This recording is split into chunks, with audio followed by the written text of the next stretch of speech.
Body builder Shinu ചൊവ്വയുടെ പോലീസിലെ SI പരിശീലനം സർക്കാർ തടഞ്ഞു. നിയമനത്തിൽ അടിയന്തര റിപ്പോർട്ട് സമർപ്പിക്കാൻ സംസ്ഥാന പോലീസ് മേധാവിയോട് ആഭ്യന്തര വകുപ്പ് മന്ത്രി രമേശ് ചെന്നിത്തല ആവശ്യപ്പെട്ടു.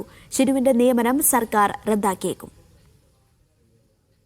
ശരീര സൗന്ദര്യ മത്സരത്തിലെ വിജയികളായ ഷിനു ചൊവ്വയ്ക്കും ചിത്തരേഷ് നടേശനും കഴിഞ്ഞ LDF സർക്കാരാണ് പോലീസിൽ നിയമനം നൽകിയത്. സ്പോർട്സ് കോട്ടയിൽ ഇവർക്ക് നിയമനം നൽകുന്നത് നിയമവിരുദ്ധമാണെന്ന പരാതി തള്ളിക്കൊണ്ടായിരുന്നു നടപടി. കായികക്ഷമതാ പരീക്ഷയിൽ പരാജയപ്പെട്ടിട്ടും വീണ്ടും അവസരമൊരുക്കുകയും ചെയ്തു.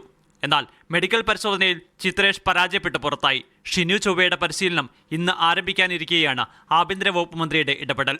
നിയമനത്തിൽ നിയമവിരുദ്ധമായ കാര്യങ്ങൾ നടന്നിട്ടുണ്ടോ എന്ന് പരിശോധിക്കാനാണ് നിർദ്ദേശം. ക്രമക്കേട് കണ്ടെത്തിയാൽ ഷിനുവിന്റെ നിയമനം തന്നെ റദ്ദാക്കും. CPM നേതൃത്വവുമായി അടുത്ത ബന്ധമുള്ളവരാണ് ഷിനു ചൊവ്വയും ചിത്രേഷ് നടേശനും. ഇരുവർക്കും പോലീസിൽ നിയമനം നൽകുന്നതിനെതിരെ മുൻ സംസ്ഥാന പോലീസ് മേധാവി എതിർപ്പ് പ്രകടിപ്പിച്ചിരുന്നു. എന്നാൽ ഈ എതിർപ്പ് മറികടന്നാണ് സർക്കാരിന്റെ നിർദ്ദേശപ്രകാരം നിലവിലെ DGP റവാഡ ചന്ദ്രശേഖർ നിയമനം നൽകിയത്. മീഡിയ 1 തിരുവനന്തപുരം.